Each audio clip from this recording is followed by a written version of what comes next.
Odds are if you're watching this video, you're not trying to be like that big, bulky, muscular bodybuilder like Sebum or Alex Eubank or Sam Sulek. You're just trying to get that lean and aesthetic physique, which is so valid because bro, that's what I'm trying to do. So today I'm going to teach you guys how to get that lean aesthetic model physique. Now over the last few months, I've went on an aggressive cut. I was barely eating. I was eating 2 meals a day with some snacks. To be precise, I was eating 850 calories a day. So I was losing 0.5 to 1 pound of body weight every single week. I literally went from 160 pounds down to 147 pounds. It was insane. If you guys want to see my transformation, I'll put it up on screen. Let's just say your boy was having a little bit too much fun in Cancun. So I put on a lot of weight. I think I was consuming at least like 5,000 calories a day, easy. Shoot, I was probably consuming like 5,000 calories just for breakfast. And so while I was doing this aggressive cut, I learned a lot about trying to get that lean aesthetic physique. The first thing I learned is that you need to track your calories. If you've tried cutting before, you know for a fact that there's been a period of time where you just didn't want to track calories. And I completely understand it,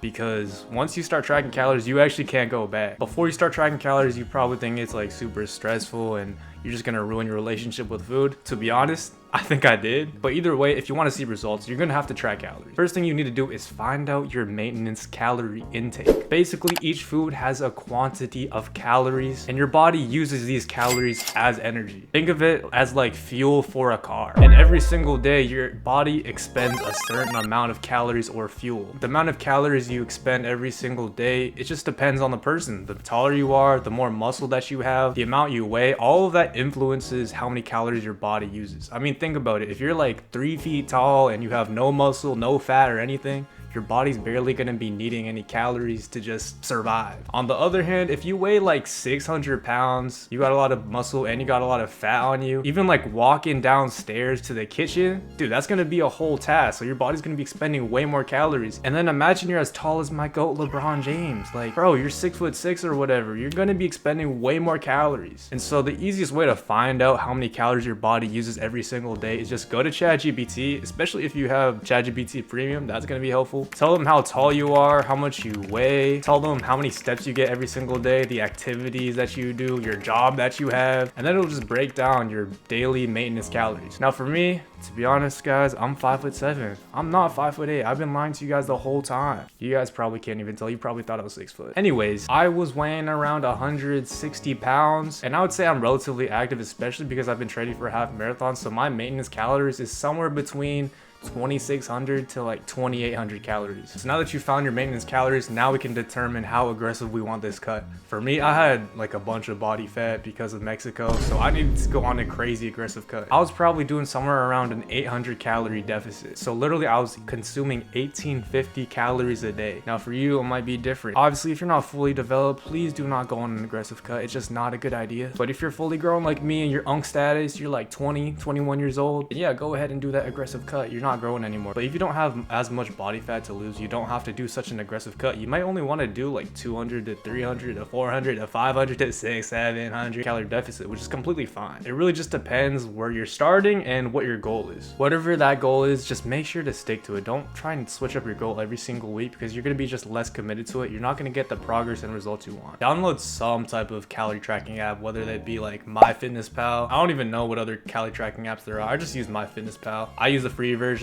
Works perfectly fine for me. It's so essential to be calorie tracking, and because of this, odds are you're gonna have to start cooking your own food. Bro, I know I could easily go down to my college dining hall, get a nice little spicy chicken sandwich with a side of fries, but realistically, I don't even know how many calories it is, because the calories that they give you, it's not accurate at all. Like, I remember I went to the dining hall, it said the spicy chicken sandwich and fries was 700 calories. Like, are we serious? It's probably like double that. So yeah, you're gonna have to lock in, start cooking, buy your own groceries. And if your mom still cooks for you, honestly, dude, just enjoy her food, but try and like at least guess, you know? I know that some people literally just ask their parents what the ingredients that they're using, and then before their parents start cooking, they'll weigh it out, put it into their calorie tracking app, and it'll just tell them how many calories it is. And then when you're doing this, you always want to overestimate, because odds are your parents are going to be using like a bunch of oils and stuff that's going to add a bunch of calories and sauces and all that good stuff. So yeah, you always want to overestimate when you're calculating calories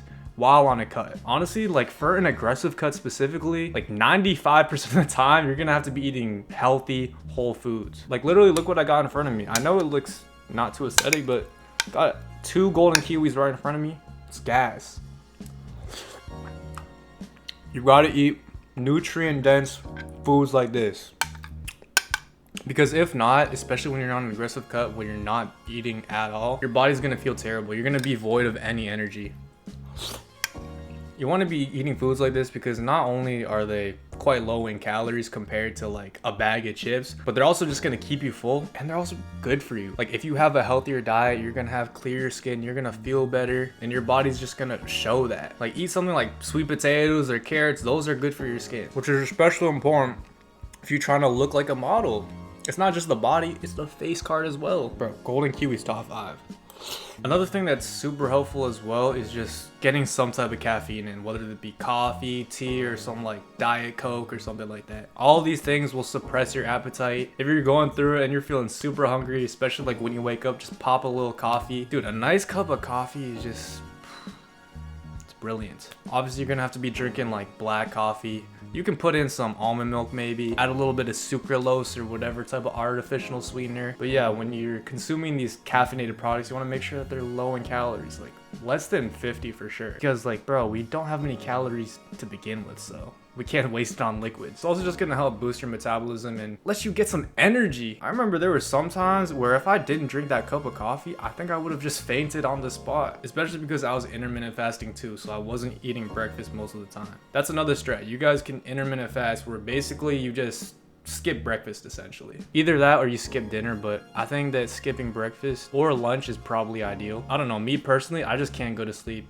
when I'm hungry. It's just miserable. I love feeling full and bloated at the end of the day. Now you're probably complaining, Choice, how can I be eating such little calories? Like, I have a crazy appetite. And guys, don't worry, I relate to you. I eat so much, it's insane. Literally yesterday, I had all you can eat sushi. I literally ate 40 nigiri rolls or whatever, and we left the buffet. I'm not gonna lie, I could have done like 40 more. Like, your boy is a big back at heart. It's probably because I was raised in an Asian household where my mom was constantly feeding me. Like, thank you so much. That food is good though. I wanna go home and just eat some home cooked food. Anyways, if you're going through this, it's easy. Bro, just do more cardio. The thing that a lot of people say is, oh yeah, my metabolism's so slow. But they don't realize, like, your metabolism is modifiable. Try to at least get 10,000 steps a day. You're gonna be burning way more calories than if you're just sitting around at your computer being a bum all day. Something that helped a lot too is that whenever I'm at the gym, in between sets, I'll literally just walk around the gym scrolling on my phone. Like, that's literally an easy 2,000 to 3,000 steps just from doom scrolling at the gym. And if you want to eat even more, then I don't know, maybe train for a half marathon or something. So yeah, cardio is the method if you're a big back like me, and I think it's worth it. Now, if you're complaining that you hate cardio, stop lying. There's some type of cardio that you like, whether it be like pickleball, spike ball, soccer, basketball. I don't know, things like the Stairmaster and treadmill. I can't do that. It's just too boring. But try to find some type of cardio that you enjoy. It's just gonna make the cut way easier because your activity rate's just gonna be a little bit higher, so you can eat a little bit more. So now that we have all the planning laid out, now we need to get to stage 2, which is actually doing the hard work. You need to be weightlifting. I don't care what your program is, like twice a week, 3 times a week, 4 times a week, 5, 6, 7 times a week. It's just up to you, but you need to be in the gym. You need to be lifting weights if you want to get that lean aesthetic physique. Now the reason for this is that you don't want to be losing any muscle during this cut. Now obviously models don't have like a crazy amount of muscle, but at least they got like something on them, I think. I don't know. Honestly, a lot of the models don't have any muscle, but bro, come on. We're not trying to be like sticks. We're trying to actually like look good. Let's be honest, you're not gonna be a model, little bro. So yeah, make sure you're going to the gym. If you want to see my gym routine, I'll put the video up here or here. I always forget which side it is. So yeah, if you stick to this, you will see results. If you guys want, I'll continue making videos related to like dieting and stuff, because I do want to go a bit more specific on that when it came to my aggressive cut. But yeah, if you follow these tips, you're gonna get that lean aesthetic physique. You're gonna become a model just like that. Except you're not tall enough, so you're cooked. Anyways, hope y'all enjoyed this video. Make sure y'all like, subscribe, and comment. Follow my Instagram at choice.yt. Follow my TikTok at choiceplug. Follow my Discord link in the description. I love y'all. I appreciate y'all. Road to 10K, and then we're gonna do a Q&A. Peace.